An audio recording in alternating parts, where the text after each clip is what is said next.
जय श्री कृष्ण।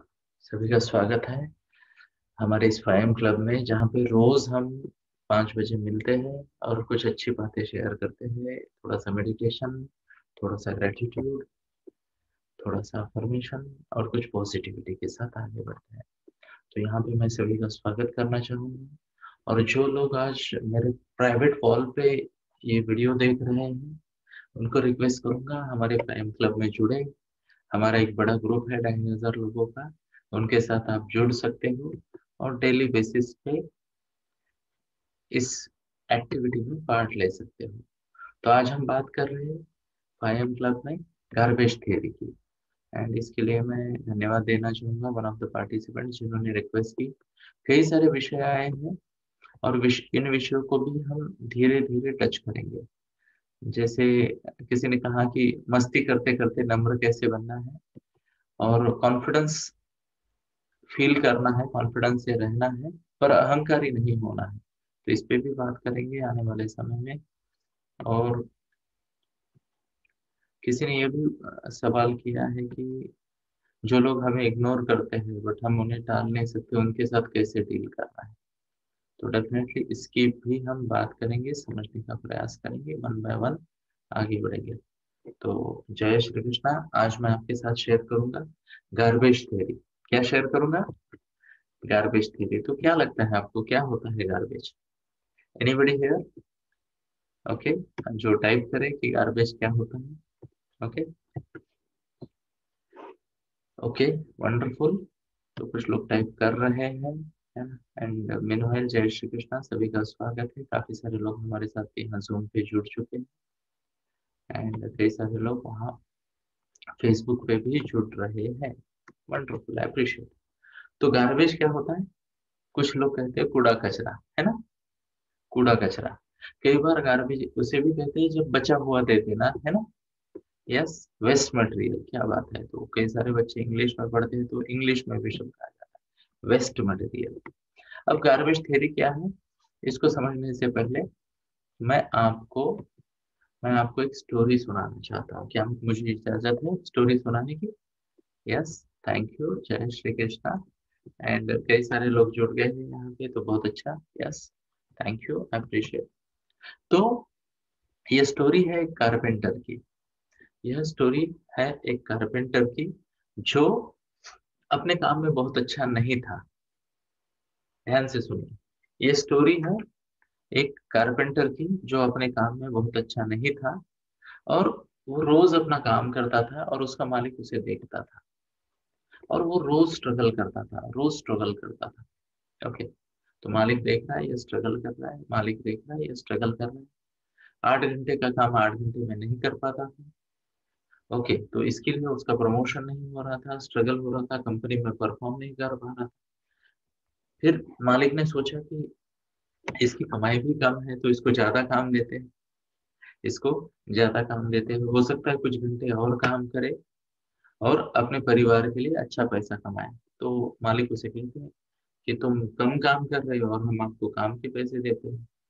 तो अगर आप चाहो तो मैं आपको ज्यादा काम दूंगा ताकि आप पैसे ज्यादा कमा पाओ, बट पैसा उतना ही दूंगा जितना काम तुम कंप्लीट करोगे। अब ये जो कारपेंटर है, यह जो कारपेंटर है, यह जानता है कि इसको काम ठीक से नहीं आता, तो और ज्यादा समय लेगा तो और ज्यादा काम करना पड़ेगा। एंड वो कहता है सर मैं मानता हूँ कि मेरा काम का स्पीड कम है, मैं अच्छे से काम नहीं कर सकता, बट मैं आपका ये एक्स्ट्रा काम नहीं ले सकता। तो कहते क्यों? तो वो कहता है मेरे पास समय नहीं है। मालिक सुनता है, ये गरीब आदमी, इसके पास एक तो काम ठीक से नहीं, इसका इनकम कम है, फिर भी ये कहता है मेरे पास समय कम है। तो मालिक तय करता है कि इस व्यक्ति का ठीक से स्टडी किया जाए, ठीक से स्टडी किया जाए। ओके। तो मालिक थोड़ा सा कहते हैं ना सीसीटीवी टाइप कुछ सेटिंग कर देता है अपने, उसका उसका वर्क प्लेस है ना, अपने कैबिन के बाहर खींच लेता है, यानी प्लेस कर देता है उसका वर्क प्लेस। तो मालिक जब चाहे पढ़ता, ऐसा होता है ना हमारा फ्लिप होने वाला पर्दा, तो वो फ्लिप होने वाले पर्दे से जब चाहे उसे देखते रहता है। तो मालिक कई महीनों तक उसे देखता है, कई महीनों तक। ये बंदा है ना गलतियां करता है, पेनल्टी भरता है, कंपनीज में अगर गलत काम करो तो पेनल्टी भी भरनी पड़ती है। तो ये आदमी गलतियां करता है, पेनल्टीज भरता है, पहले से उत्पन्न कम है उसका इमेज, पहले से उत्पन्न कम है और उसमें गलतियों की पेनल्टी भर रहा है। ओके, कभी कभी कभी कभी उसका इनकम कट किया जा रहा है क्योंकि उसने काम पूरा नहीं किया 8 घंटे का। ओके, मालिक देखता रहता है और उसको दिखता है कि एक बहुत ही त्रस्त, है ना, बहुत ही त्रस्त व्यक्ति जो कि परेशान है इन सब चीजों से, ऐसा एक व्यक्ति मालिक को नजर आ जाता है। ओके, और वो सोचता है अगर इसका हालत यह है, इसका हालत यह है, ये काम ठीक से नहीं कर पाता, परेशान रहता है हमेशा, हमेशा यह व्यक्ति जो है वह परेशानी के साथ साथ कमाई भी कम है ना, वर्कलोड जाता है, तो इसका घर कैसे रहता होगा। और मालिक को दया आती है उसके बीवी बच्चों पे। मालिक कहता है ये नाकामयाब आदमी, ध्यान से सुन लेना, ये नाकाम कामयाब आदमी अपनी फैमिली को कैसे सुखी रख सकता है। अरे वेरी इंपॉर्टेंट। तो मालिक सोचता है चलो ये तो आइडियल है, बोले ये काम ज्यादा लेता नहीं है, खुद का काम बढ़ाता नहीं है, आलसी है, ऐसा मालिक को लगता है। ओके, और वो सोचता है कि इसकी फैमिली की मदद क्यों ना कर दी जाए, काफी सालों से हमारे पास काम कर रहा है, काफी सालों से हमारे पास काम कर रहा है, तो इसकी फैमिली की मदद की जाए। तो मालिक क्या करता है, एक दिन उसका काम खत्म होने तक रुकता है ऑफिस में। जैसे वो निकलता है बाहर गेट से, फैक्ट्री के गेट से, मालिक उसे उसके पीछे से कार लेके जाता है और उसे ऑफर करता है कि क्या मैं आपको छोड़ दूं, है ना। तो वो कहता है नहीं कोई जरूरत नहीं, मैं मेरा चला जाऊंगा। तो मालिक थोड़ा सा फोर्स वोर्स करता है और उसको छोड़ देता है घर तक। तो कार से लिफ्ट देके उसे घर तक लेके जाता है मालिक। ओके, अब मालिक के मन में क्या है कि इसका घर कैसे चलता है, इसके पति पत्नी कैसे, आई एम सॉरी, इसके बच्चे, इसकी पत्नी कैसे रहते हैं, है ना, क्या घर में माहौल होगा। और ये इतना पूरा इरिटेट हुआ हुआ आदमी जो दिन भर पेनल्टी भर रहा है, काम ठीक से नहीं कर रहा, मैनेजर की गाली खा रहा है, इतने सालों बाद स्लो काम करता है, तो घर में इसकी क्या हालत होगी। तो जैसे ही मालिक उसे ड्रॉप करता है, थोड़ा आगे जाता है, कार साइड में पार्क करता है और धीरे से इसके घर की तरफ देखता है, धीरे से इसके घर की तरफ देखता है। एक गरीब का घर, एक छोटा सा घर होता है वो, है ना, और उसमें एक दिया जल रहा होता है और ये एंट्री करता है। ये तो मालिक देखता है इसने घर जाने से पहले कुछ ऐसे किया, उसने ऐसे गले में हाथ डाला, ऐसे ऐसे कुछ किया, गले से कुछ निकाला और घर के बाजू की खुटी को लटका दिया। ओके, ऐसी माला वगैरह वहां कुछ नहीं थी, पर उसने कुछ ऐसा किया और लटका दिया और वो एंट्री करने लगा। जैसे ही वो एंट्री करने लगा, घर की चौखट को क्रॉस करके अंदर जाने लगा, उसने प्यार से अपने बच्चों को आवाज दिया, जैसे मान लो बेटा, इस टाइप की आवाज उसने दी और उसके 2 बच्चे भागते हुए आ गए, एक बेटा एक गुड़िया रानी, है ना। और उसने मालिक देख के परेशान की, बहुत ही प्यार भरा वातावरण है, काफी प्यार कर रहे हैं ये बच्चे उसे, एंजॉय कर रहे हैं, ये भी कोई इसका कोई टेंशन नहीं है, ध्यान से सुन लेना, कोई टेंशन नहीं है, कोई तनाव नहीं है, कूल माइंड से ये भी अंदर जा रहा है, बच्चों को साथ में लेता है, एज इफ कि कोई एक आधा best employee of the year award मिल गया हो। कभी कभी ऐसे जाते हैं ना हम लोग खुश होके, है ना, सबसे बढ़िया परफॉर्मर वाला अवार्ड मिलने के बाद लोग जैसे खुश जाते हैं, इतना खुशी से अंदर जाता है। थोड़ी देर बाद उसकी पत्नी भी इसको दिख जाती है, वो भी उसे वेलकम करती है, चाय पानी पूछती है ना, उसको दे देती है जो भी है, क्योंकि टाइमिंग वाइमिंग तो होती है अपनी, सब होता है। और ये मालिक परेशान, बोले ये आदमी जो ठीक से काम नहीं कर सकता, जो गरीब है, जो इतनी गलतियां करता है, दिन भर गाली करता है, खाता है, ये घर में एंट्री करते ही इतना खुश वातावरण कैसे हो सकता है। तो मालिक खुद को बेनिफिट ऑफ डाउट दे देता है, सोचता है घर में किसी का बर्थडे होगा उस दिन, है ना। मालिक को लगता है इतना खुश कैसे कोई हो सकता है ना। तो मालिक सोचता है किसी का बर्थडे होगा, ये होगा वो होगा, मालिक उसको बेनिफिट ऑफ डाउट देता है, बोलता है हाँ, आज का छोड़ेंगे कल जाएंगे। अब मालिक को बाकी कामों से काम भूल गया, मालिक का बाकी सब काम भूल गया, बोले ये खुश कैसे रहता है मुझे देखना है। तो मालिक उसके पीछे रोज जा रहा है, रोज देख रहा है, तो ये बंदा ऐसे करता है, ऐसे करता है, घर के बाहर टांग देता है, अंदर जाता है। तो मालिक को लगता है जरूर इसके गले में कुछ होगा, जाके देखता है अंधेरा होने के बाद, सब बंद होने के बाद, वहां कुछ लटका है क्या खूंटी को, वहां कुछ नहीं होता। मालिक और परेशान, बोले ये इतना खुश रह कैसे सकता है।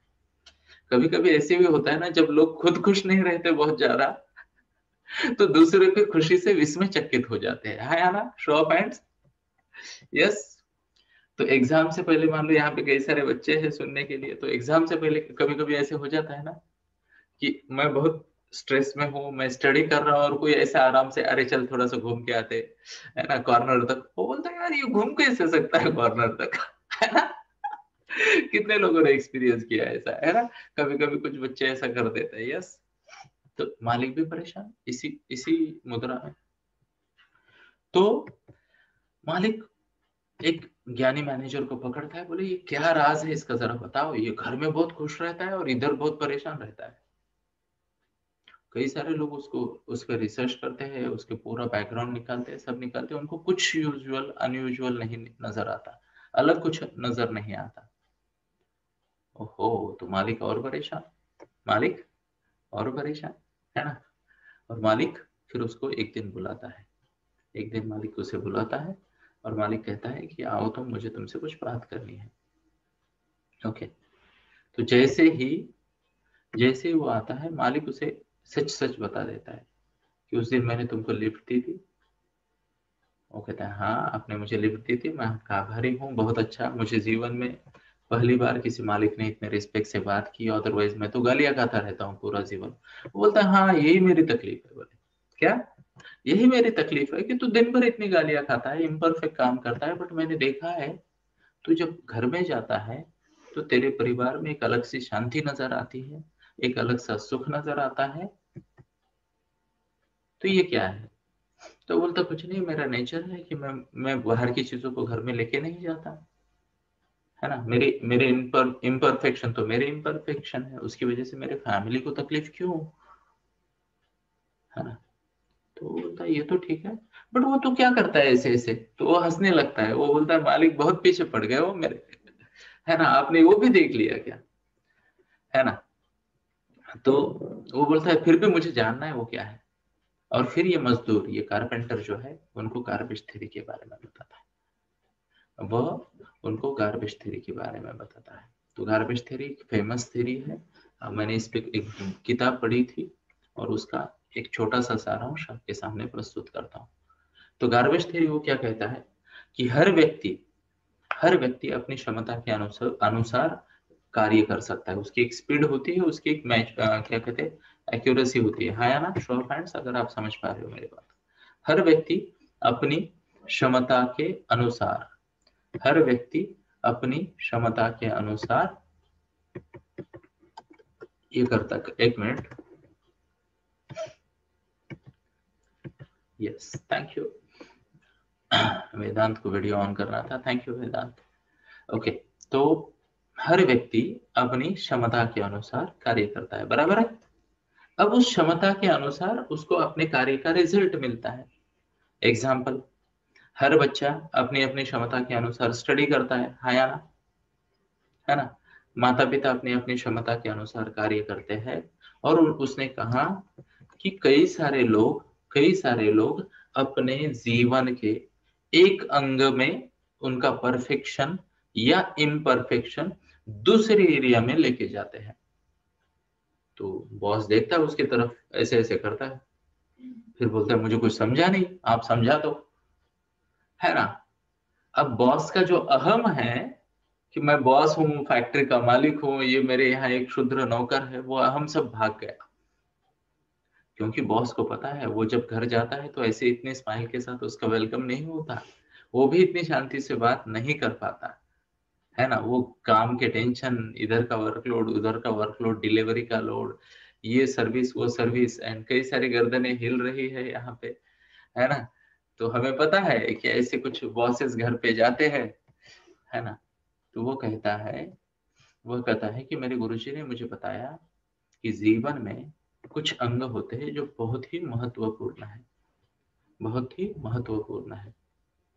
उसमें अर्थार्जन एक है। अर्थ अर्जन यानी पैसे की प्राप्ति जीवन के कई अंगों में से एक अंग है। माता लक्ष्मी की उपासना, है ना। तो हर कोई अपनी क्षमता के अनुसार अर्थार्जन करता है। तो कोई मेरे जैसा वर्कर होगा, कोई मैनेजर होगा, कोई मालिक होगा, कोई और कुछ तरीके से काम करेगा, है ना। यह एक पार्ट है। तो मालिक देखता है, अरे हाँ ये एक पार्ट है बट ये बहुत जरूरी है। तो वो कहता है, सर मैं आपसे पूरी तरह सहमत हूँ कि पैसा कमाना, अर्थार्जन करना एक बहुत बहुत बहुत जरूरी काम है जीवन में आगे बढ़ने के लिए। यस, है ना, बराबर।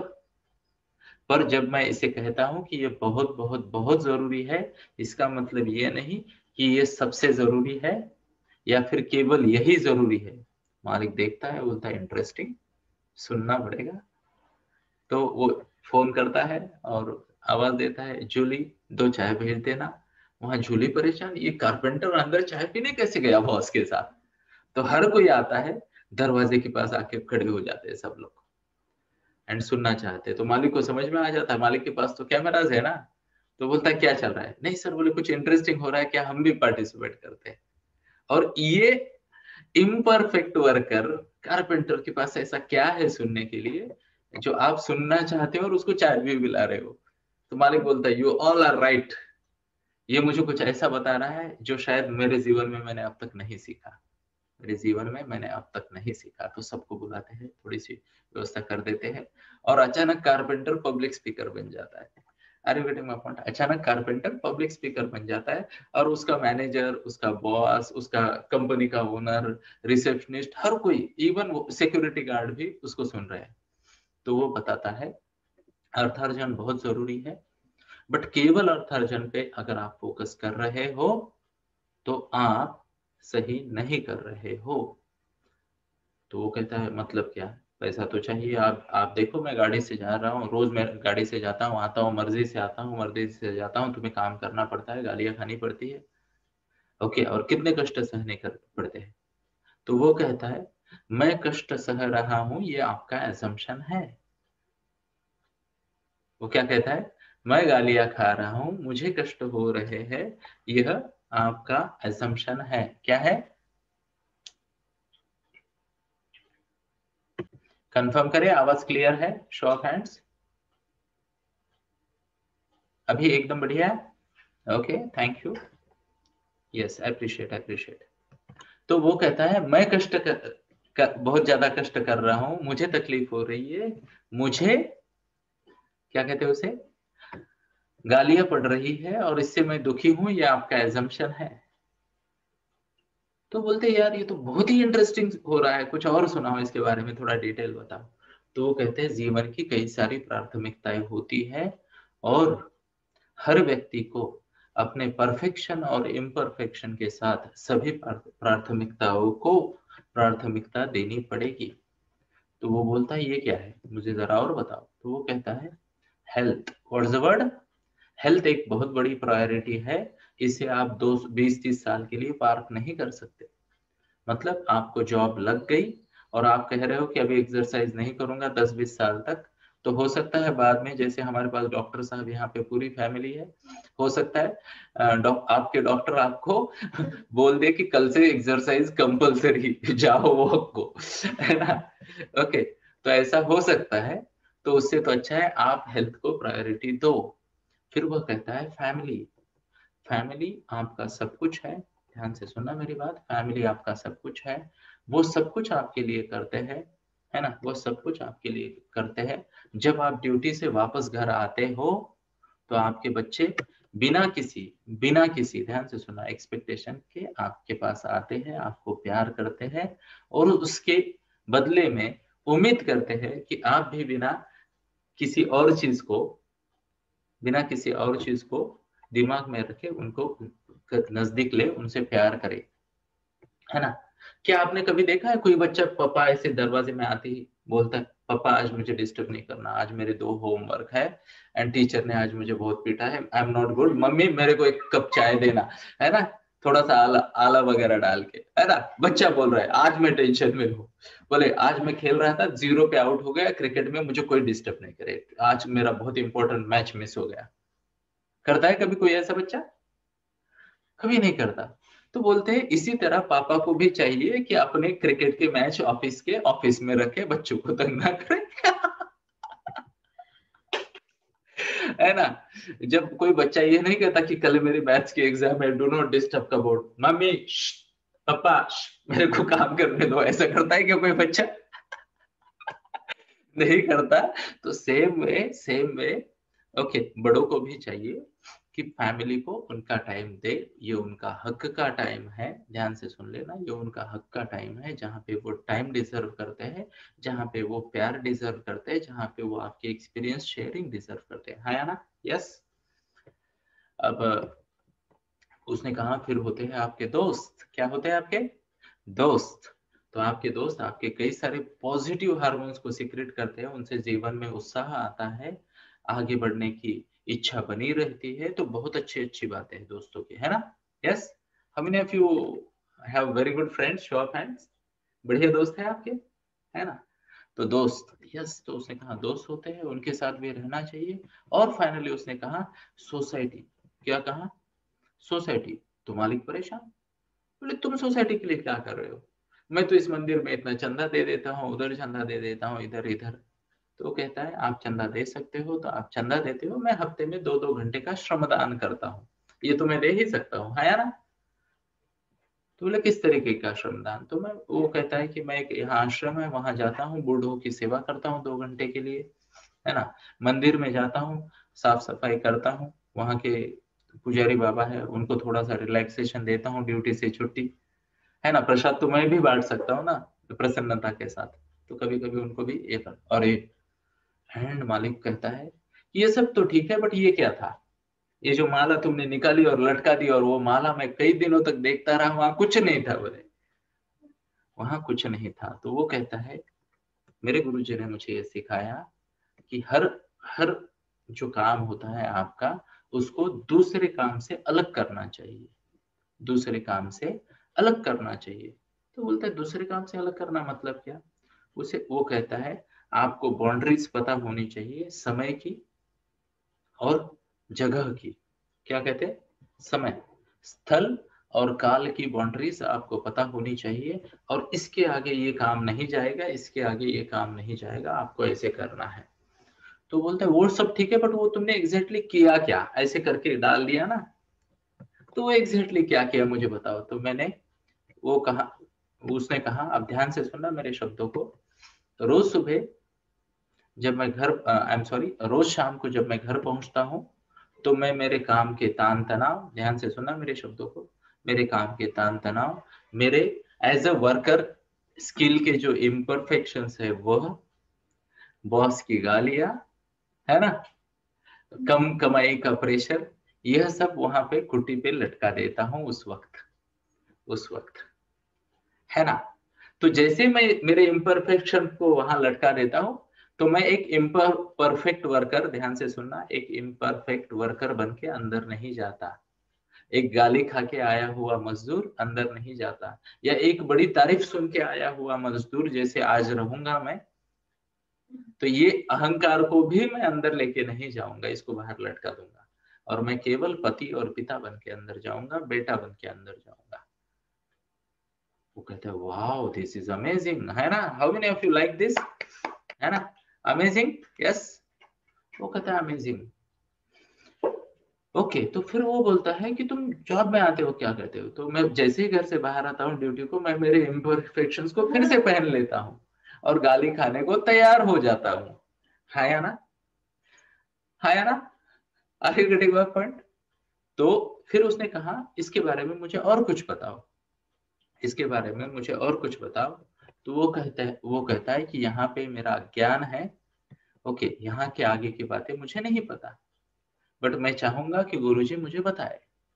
ओके, तो बोलते क्या है ये, कैसे है? तो वो कहता है कि अगर आप चाहो तो मैं आपकी गुरुजी से मुलाकात करवा देता हूँ। तो आप में से कितने लोगों को गुरुजी से मिलना है? शो ऑफ हैंड, है ना? तो कई सारे लोग मुझे पूछते हैं गुरुजी कौन है, तो उनके बारे में आज नहीं बात करूंगा, आज तो मैं इस कारपेंटर के गुरुजी की बात करूंगा।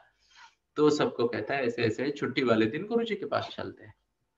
छुट्टी वाले दिन किसके पास चलते हैं? गुरुजी के पास चलते हैं। तो वो जाते हैं छुट्टी वाले दिन गुरुजी को, थर्सडे को, थर्सडे इंडस्ट्रियल एरिया में छुट्टी होती है।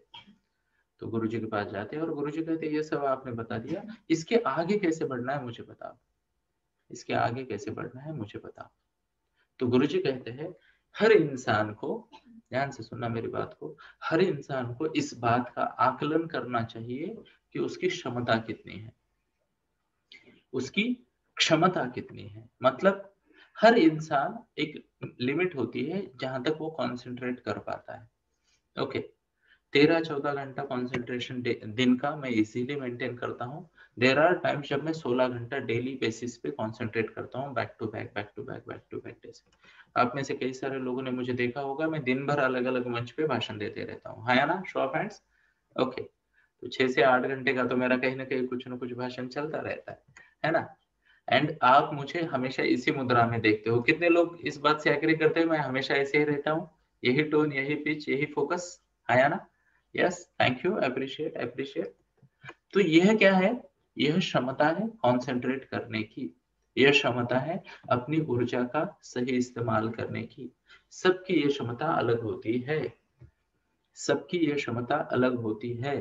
तो गुरुजी ने कहा आप आपकी क्षमता को पहचाने, कितने घंटे आप दिन में peak of your concentration, peak of your ability रह सकते हो, है ना। तो कितने घंटे रह सकते हो, तो एवरेज इंसान मान लो 8 घंटा रह सकता है, 10 घंटा रह सकता है, कोई 11-12 घंटा तक रह सकता है। निसर्ग का नियम है, नॉर्मली दिन में जागने वाले लोग 12 घंटा दिन का जो समय होता है एक्टिव रहते हैं, और रात्रि को जागने वाले 8-8 घंटा एक्टिव रहते हैं। ओके, निशाचर प्राणी, मान लो क्या होता है निशाचर में, आप देखो तो औल आ जाएंगे, बैट आ जाएंगे, तो ये संध्याचर है एक्चुअली। बैट इज संध्याचर, वो रात्रि में, जैसे रात्रि आगे आगे बढ़ती है वो उसका विचरण कम हो जाता है। औल पूरी रात्रि जागता है ना। कुछ स्नेक्स होते हैं, कुछ स्नेक्स होते हैं वो निशाचर होते हैं। इवन लेपर्ड्स, वो दिन और रात्रि दोनों में शिकार बहुत अच्छे से कर पाते हैं, है ना। तो आप जो हो उसके हिसाब से, तो एवरेज एक मान लो 8 से 12 घंटे का हर इंसान का कैपेसिटी होता है कॉन्सेंट्रेट करने का। उसके बाद वो थक जाता है, उसके बाद वो थक जाता है। तो कल्पना करे कि इंसान इंसान नहीं है, गन्ना है। क्या है, कल्पना करे इंसान इंसान नहीं है, गन्ना है। गन्ने को क्या कहोगे आप, शुगर केन कहोगे। हाँ, यस, थैंक यू। अरे कितने प्यारे बच्चे, ये तुरंत रिप्लाई दे देते। तो मान लो इंसान इंसान नहीं है, क्या है, गन्ना है। अब इमेजिन गन्ने को इधर से उधर डाला तो उसमें से क्या निकलेगा, क्या निकलेगा बताओ कोई, जूस। हाँ, मीठा जूस, क्या निकलेगा, मीठा जूस। ओके, एकदम स्वीट सा जूस निकलेगा गन्ने को इधर से उधर अगर हम करेंगे तो। यस, अब ध्यान से सुनिए इस बात को, वो गन्ना इधर से उधर गया, अच्छा जूस मिल गया। यस, थोड़ी देर बाद फिर से डाला तो क्या होगा, जूस निकलेगा बट कम निकलेगा और मेहनत ज्यादा करनी पड़ेगी, हाँ या ना। उसके बाद मेहनत बहुत बहुत बहुत ज्यादा और आउटपुट बहुत बहुत बहुत कम, हाँ या ना। तो इंसान का ऐसे ही होता है, इंसान जब फिट है, अपने कंसंट्रेशन के पीक पे है, इंसान जब फिट है अपने कंसंट्रेशन के पीक पे है, तो वह कार्य को आसानी से बहुत अच्छा कर पाता है। अब गुरुजी ने क्या बताया, जरा समझने का प्रयास करते हैं। गुरुजी ने कहा कि हर इंसान को चाहिए, हर इंसान को चाहिए कि वो अपने आप को इवैल्यूएट करे। हर इंसान को चाहिए कि वो अपने आप को इवैल्यूएट करे कि वो कितने घंटे तक पीक ऑफ कंसंट्रेशन रह पाता है। क्लियर है, शो ऑफ हैंड्स अगर आप समझ रहे हो इस बात को। अब इंसान काम, कोई भी काम हाथ में लेने से पहले, कोई भी काम हाथ में लेने से पहले इंसान यह देखे, इंसान यह देखे कि वह, उसकी प्रायोरिटीज क्या क्या है। एग्जाम्पल, एग्जाम्पल, मान लो आपके पास जो भी समय है, सबसे पहले पूरा समय ना बांटे, सबसे पहले पूरा समय ना बांटे। आपके सामने मान लो आपने हर प्रायोरिटी लिख दी, जैसे मान लो सोशल कंट्रीब्यूशन लिख दिया, जैसे मान लो फ्रेंड्स लिख दिए, जैसे मान लो हॉबी लिख दी, है ना, हॉबी, फैमिली लिख दी, बच्चे लिख दिए, माता पिता लिख दिए, या फिर पत्नी का नाम लिख दिया, दोस्तों का नाम लिख दिया, जॉब, सबका लिखना है। ओके, और फिर हर कंपार्टमेंट में थोड़ा थोड़ा समय देना है। ओके, तो सबसे पहले ये लिखो कि हर कंपार्टमेंट की जरूरत कितनी है, हर कंपार्टमेंट की जरूरत कितनी है लिखो, बराबर। अगर मान लो कोई ये सोचता है कि जॉब की जरूरत 8 घंटा है, ओके, फैमिली के लिए मान लो 3 घंटा देना है, दोस्तों के लिए 1 घंटा देना है, कितने हो गए? 12 हो गए। और क्या हो गए? सोसाइटी के लिए 1 घंटा रोज देना है, 13 हो गए। हॉबी के लिए 1 घंटा देना है, 14 हो गए, है ना? 14 घंटे का कमिटमेंट हो गया अपना। अब अगर इंसान को लगता है, ध्यान से सुनना, इंसान को लगता है कि मेरी फिजिकल कैपेसिटीज कम है, 10 ही घंटे की कैपेसिटी है मेरी और 14 घंटे का मेरा रिक्वायरमेंट है ना? तो करीब करीब आपका 40% तो शॉर्टफॉल आ रहा है, बराबर? तो गुरुजी क्या कहते हैं, ये शॉर्टफॉल को हर इसमें मैनेज करके आप ये करो। एग्जाम्पल, तो 8 घंटे का काम है, बराबर? तो उसमें से आप 40% कम करो। हो सकता है आप 6 या 5.5 घंटे का काम ले लो। मान लो फैमिली को 3 घंटे देने थे, तो उसमें से 40% कम कर लो, है ना? उसमें से 40% कम कर लो, तो मान लो 1 आध घंटा फैमिली के लिए ब्लॉक कर दिया आपने। सोसाइटी के लिए 1 घंटा नहीं दे सकते, एटलीस्ट आप जिसे कहते हैं 30 मिनट दे सकते हो क्या, 35 मिनट दे सकते हो क्या? Are you getting my point? तो इंसान को चाहिए कि हर कंपार्टमेंट की को प्रोपोर्शनेट समय दे, ब्लॉक करे।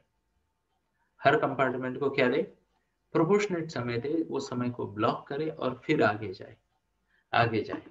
अब फिर गुरुजी ने कहा ये सब तो ठीक है, बोले गार्बेज थ्योरी क्या है? तो उन्होंने कहा यही है, हर इंसान क्या करता है, पहले सबसे पहले काम के कंपार्टमेंट को, ध्यान से सुन लेना मेरी बात को, हर इंसान काम के कंपार्टमेंट को सबसे पहले पूरी तरह से भर देता है। यानी कल्पना करें इंसान की 8 घंटे की कमाई, 8 घंटे की क्षमता है, 8 घंटे की क्षमता है इंसान की, और वह इंसान 8 घंटे की क्षमता है और वह इंसान 10 घंटा रोज काम करता है ना? तो वो कैसे काम करेगा? 8 घंटा फुल कंसंट्रेशन से और 2 घंटा टाइम पास से काम करेगा, है या ना? हाथ दिखाए। अब सोचिए, इंसान की क्षमता 8 घंटे की है और वो 10 घंटा काम करके घर पे जाए, तो वो क्या करेगा? गन्ने का कौन सा रस देगा? आपको पता है ना? वो जो जिसे कहते हैं बचा कुचा वाला, जिसमें पानी डाल डाल के उसको रस निकलता है ना? एंड दैट इज हाउ आधे से ज्यादा दुनिया परेशान है कि इंसान जॉब पे इतना बढ़िया डायनामिक लीडर बन जाता है, घर में आके ये ऐसे भौ भौ क्यों करता है ना? ओके, क्या हो जाता है इसको? तो ध्यान से सुनना, ये वो गन्ना नहीं है जो अभी अभी आया है, ये किसे जिसे कहते हैं स्क्वीज्ड गन्ना घर में आ जाता है, तो वो तो भौ भौ करेगा ही ना। उसको पानी डाल के उसमें से जूस निकाला तो भी मीठा जूस नहीं निकलता है। और इसी को कहते हैं, कृपया ध्यान दें, इसी को कहते हैं गार्बेज। इसी को कहते हैं गार्बेज, यानी क्या कहते हैं? बचा हुआ माल, वेस्ट मटेरियल, कचरा। अब क्या हो रहा है पता है? भौतिक चीजों के भौतिक चीजों की प्राप्ति के लिए इंसान बहुत सारे यज्ञ कर रहा है, मेहनत कर रहा है, अलग अलग टारगेट ले रहा है, बट ये टारगेट में वो भूल रहा है कि मेरे जीवन के बाकी अंग भी हैं, बाकी अंग भी है। तो सोशल कंट्रीब्यूशन आजकल कैसे हो रहे पता है? कोई अच्छा काम कर दिया, अच्छा लगे ना लगे खुद को, बट क्या हो गया? पब्लिश कर दिया फेसबुक पे, इधर उधर, है ना? तो सोशल में काम कम, आनंद कम और दिखावा ज्यादा हो रहा है। I hope you are getting my point. Yes, तो यही हो रहा है दोस्तों, यही हो रहा है फैमिली के साथ, है ना? एज इफ की सारी दुनिया को रिपोर्टिंग करना कंपलसरी है। मान लो प्रधानमंत्री जी ने बताया है कि हर मर्द को कंपलसरी है कि बीवी के साथ 2 सेल्फी हर महीने में डाले। अरे यार, प्यार करना है तो प्यार करो, है ना? है ना? प्यार करना है तो प्यार करो। ऐसे यस, वाइफ के साथ सेल्फी, है ना? हबी के साथ सेल्फी, फिर क्या कहते हैं? ओके, दोस्तों के साथ सेल्फी, बच्चों के साथ सेल्फी, मॉल में जाते हैं और बोलते हैं, ऐसे फोटो डाल के बोलते हैं एंजॉयड अ लॉट। क्यों? लिखना पड़ता है, चेहरे से लगता नहीं कि एंजॉय किया है।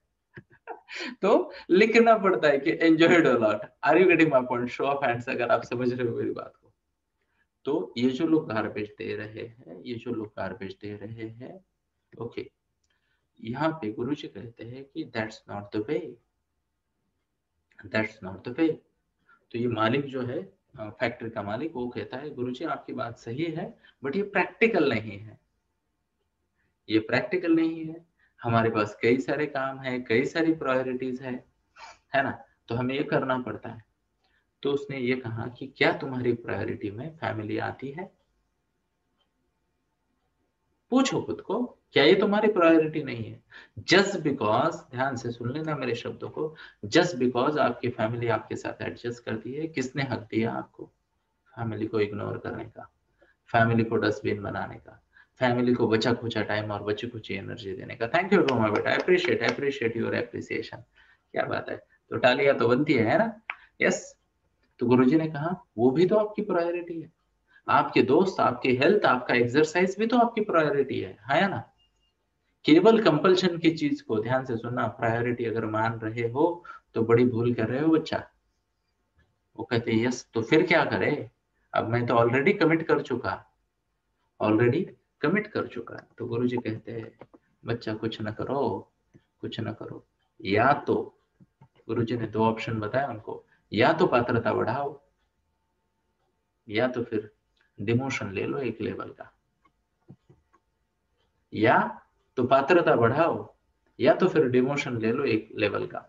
मुझे आज भी याद है, हम जब स्कूल में जाते थे दोस्तों, हमारे वक्त, तो कुछ बच्चों को रिपीट करवाया जाता था, रिपीट। तो मेरा रमेश नाम का एक दोस्त था, बहुत प्यारा दोस्त था, मैं रोया था क्योंकि उसको थर्ड में रिपीट करवाया। तो मैं फोर्थ में चला गया, वो थर्ड में रह गया, तो मैं जाके टीचर से झगड़ा किया कि रमेश को भी भेजो इसमें। तो बोले उसको रिपीट करवाएंगे, है ना? तो उस वक्त मुझे याद है, जानका बाई हमारी टीचर थी, उन्होंने कहा, अब मिस विस नाम नहीं होते थे उस वक्त, जानका बाई, ओके, जानकी मतलब माता सीता का नाम है। तो जानका बाई हमारी टीचर है थी, उसने मुझे कहा कि, वो मुझे राजेश्वर कहती थी प्यार से, वो कहती थी राजेश्वर ये उसके भले के लिए कर रहे हैं, अगर वो अभी रिपीट नहीं करेगा तो पूरा जीवन उसका तनाव में जाएगा, क्योंकि क्षमता से आगे वाली क्लास में उसको परफॉर्म करना है ना? क्षमता से ज्यादा वाली क्लास में परफॉर्म करना है, तो he would always be short of time, he would always be short of knowledge, he would always be short of skill.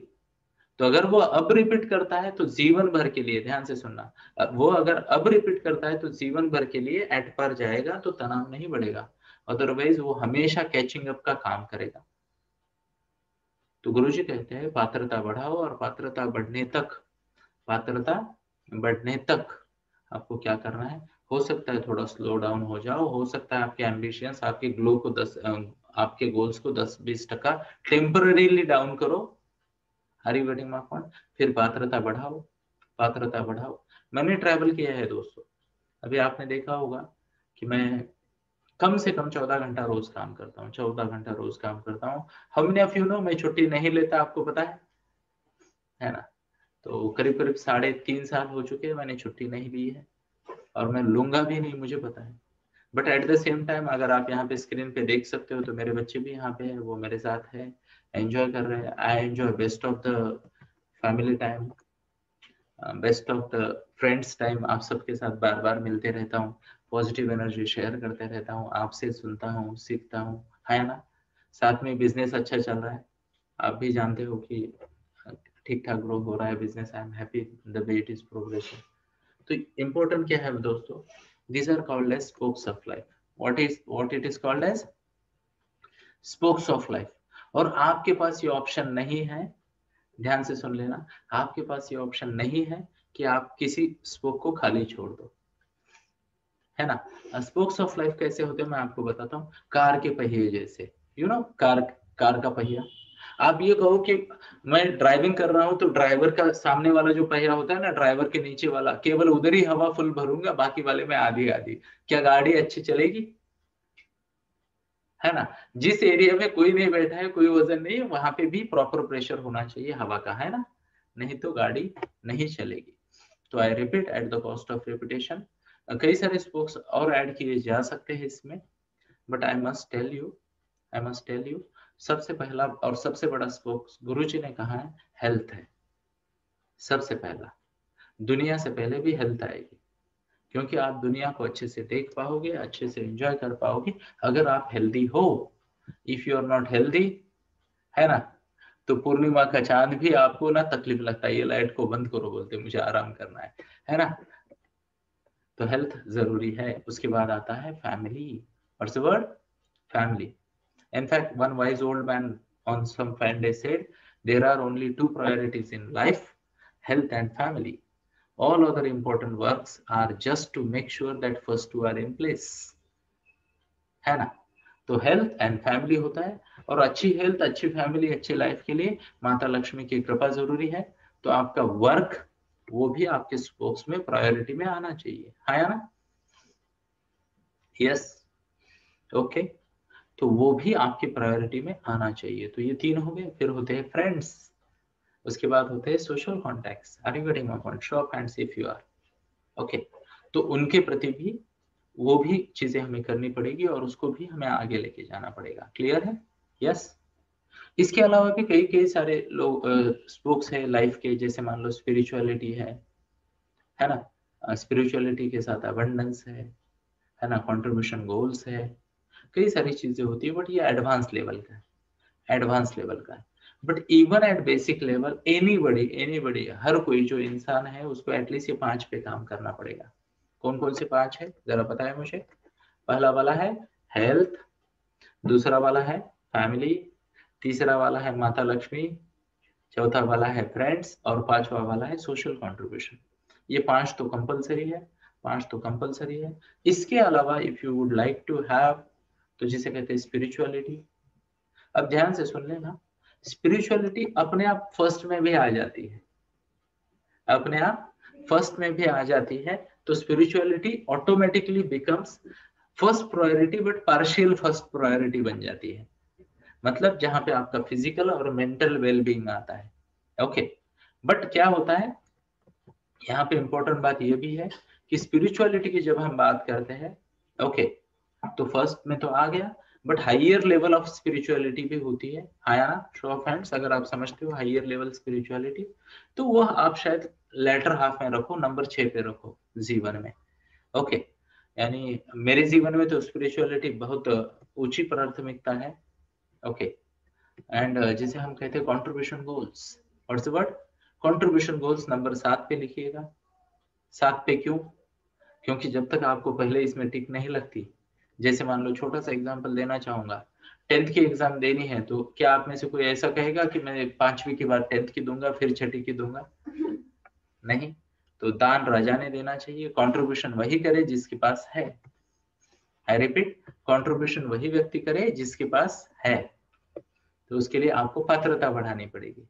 और spirituality and higher and spirituality का आभास तभी होगा, आई टेल यू, आप ध्यान धारणा इस अवस्था में तभी जा पाओगे, मौन की अवस्था में तभी जा पाओगे जब ये पहली वाली चीज आप अच्छी हेल्थ में हो, है ना, आपकी फैमिली रिलेशनशिप अच्छे है, आपके पैसे की कोई चैलेंजेस नहीं है, कोई प्रेशर नहीं है पैसे के।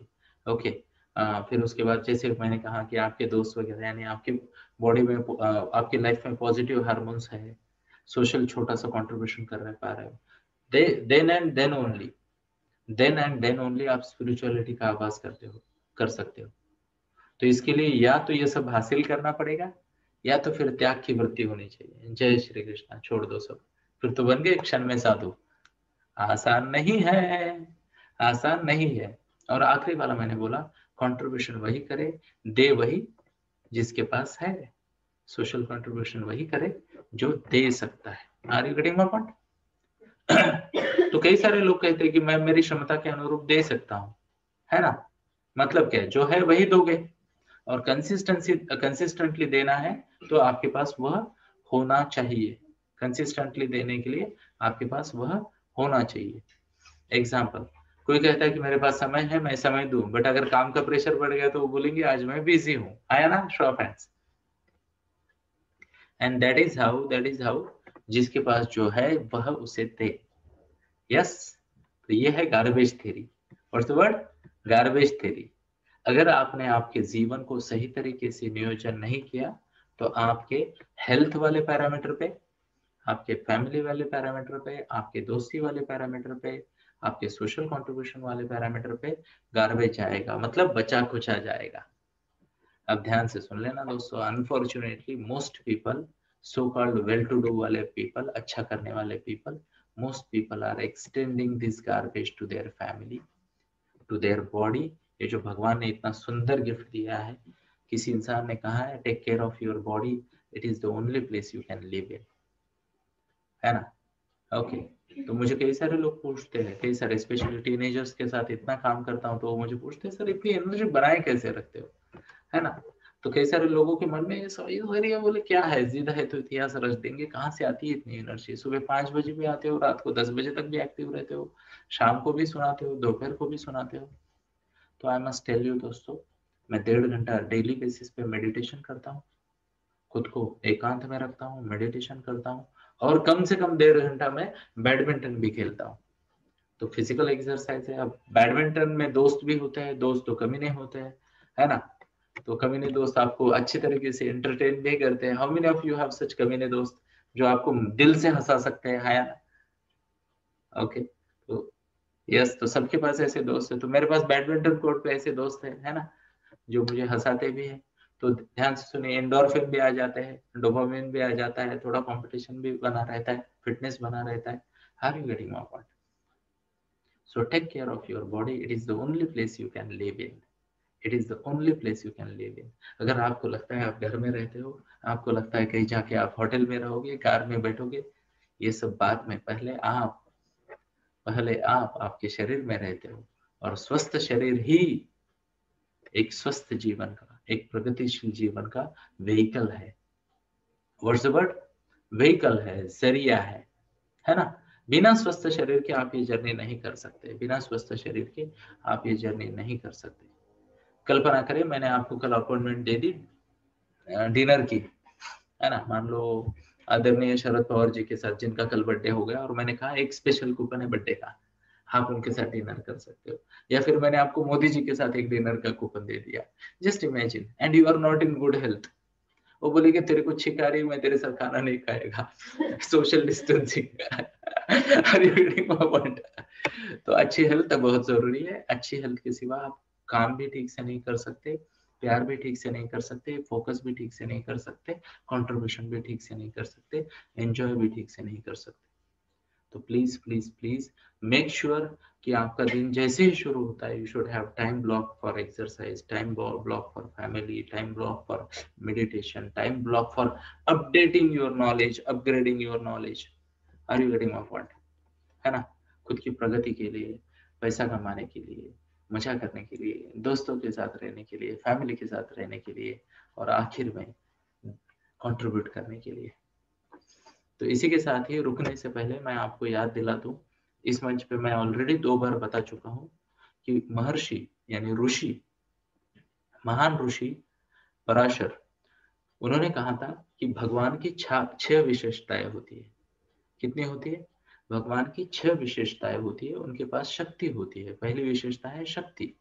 उनके पास वो शक्ति होती है कि वो अपने प्रण को पूरा कर सके, है ना, अपने डिसाइडेड चीजों को अचीव कर सके। ये उनके पास क्या होती है? शक्ति होती है। क्लियर है? ओके। उसके बाद यानी उनके पास इम्पैक्ट करने की भी शक्ति होती है। What's the word? They can have impact.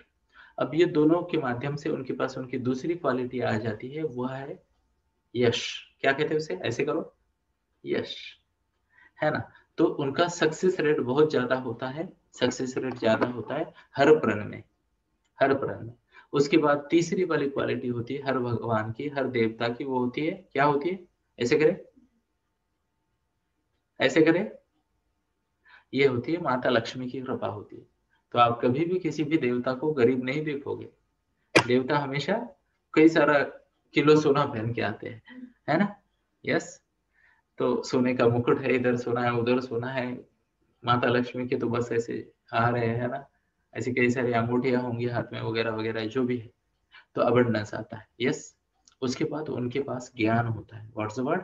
ज्ञान। Okay. Amazing knowledge, amazing knowledge, amazing awareness. उसके बाद उनकी और एक क्वालिटी है, क्वालिटी नंबर 5, सौंदर्य, मन का सौंदर्य।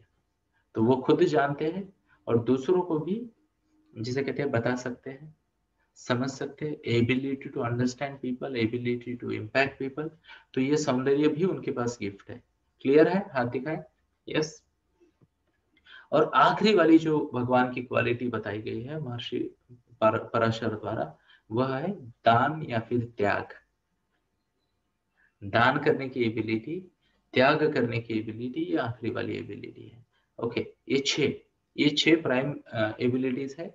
जिस किसी व्यक्ति में ये छह चीजें आ जाती है, शक्ति, इम्पैक्ट करने का पावर जिसे कहते हैं हम, उसके बाद यश, प्रण में प्रण को अंत तक ले जाने की क्षमता, उसके बाद धन या फिर लक्ष्मी। अब अष्टलक्ष्मी होती है, आपको पता होगा, अलग अलग तरह की 8 फॉर्म होते हैं लक्ष्मी के, इसके बारे में कभी और बात करेंगे। उसके बाद ज्ञान, उसके बाद सौंदर्य, मन का सौंदर्य, ताकि वो लोगों को और सिचुएशंस को सही तरीके से समझ पाए। और उसके बाद सौंदर्य के बाद क्या आता है उसका, त्याग या दान करने की वृत्ति। तो जब ये कॉम्बिनेशन आ जाता है, जब ये कॉम्बिनेशन आ जाता है तो वह व्यक्ति देवता सम बन जाता है, देवता सम बन जाता है। तो जब भी किसी व्यक्ति को इतनी सारी क्वालिटीज के साथ आप देखते हो या मल्टीपल क्वालिटीज, तो आप कहते हो हाँ देव मानुष है। तो कुछ कुछ लोगों में, ध्यान से सुनना, कुछ लोगों में इसमें से 4 क्वालिटीज होती है, कुछ लोगों में 5 होती है, कुछ लोगों में 6 की 6 हो जाती है, कुछ में 3 होती है ना। तो अकॉर्डिंगली उनके उनका प्रभाव देवता सम हो जाता है। तो यहाँ पे भगवान ने भगवत गीता में कहा है कि जन्म कर्म च मे दिव्यम यो वेति तत्वता। तो यहाँ पे भगवान ने कहा कि जो मेरे जन्म और कर्म के अभिव्यक्ति को ठीक से जान पाता है, वह मेरे स्वरूप को प्राप्त हो सकता है। कौन सा श्लोक है बेटा, जरा नंबर बता देना मेरे को। तो ये 4-9 है, मैं आपको एक बार पढ़ता हूँ और शायद समझाने का प्रयास भी करूंगा। 4 और 9। तो ये श्लोक कुछ ऐसा है, जन्म कर्म च मे दिव्यम यो वेति तत्वता त्यक्ता देह पुनर्जन्मम नैति मामेति सो अर्जुन, है ना। तो जो व्यक्ति मेरे जन्म और कर्म की दिव्यता को जानता है, समझ पाता है, वह व्यक्ति पुनः पुनः इस संसार के तकलीफों के चक्रव्यूह में नहीं फंसता। वो उसकी इन सभी तकलीफों से मुक्ति हो जाती है, यानी वह मेरे स्वरूप को प्राप्त हो जाता है। यस। तो इसी के साथ दोस्तों आज हम यही रुकेंगे। जय श्री कृष्णा। Thank you. बाकी जो टॉपिक बचे हैं, आज काफी सारे टॉपिक आए, तो कृपया कल मैसेज कर दीजिएगा, है ना। एंड इसमें से कुछ टॉपिक है जो मैं आने वाले समय में लेना चाहूंगा। वह टॉपिक है, लेट मी सी, भगवत गीता तो रोज भी लूंगा मैं। हाँ, मस्ती करते करते नम्र कैसे बनना है, और कॉन्फिडेंस को अहंकार अहंकार विरहित कॉन्फिडेंट कैसे रहना है, इस पे जरूर बात करेंगे हम। इसके बाद जिसे कहते हैं, तो ये अधर्म से भरी, बुराइयों से भरी दुनिया में बच्चों को अच्छाई कैसे मेंटेन करनी है, ये कैसे सिखाना है, इस पे पक्का बात करेंगे। गुरु जी के वचन सुने मैंने, आपको सुना दूंगा। आगे देखते हैं, how to deal with people who ignore us whom we can not avoid, वो भी हम आपको बता देंगे। यस, गुरु जी की कृपा से। और बस, तो ये टॉपिक है, कृपया आने वाले दिनों में मुझे बताएं, हम इन पे चर्चा करेंगे। तो इसी के साथ ही मैं आप सबसे विदा लेना चाहूंगा। Okay, and over to you Kshitija बेटा। जय श्री कृष्ण।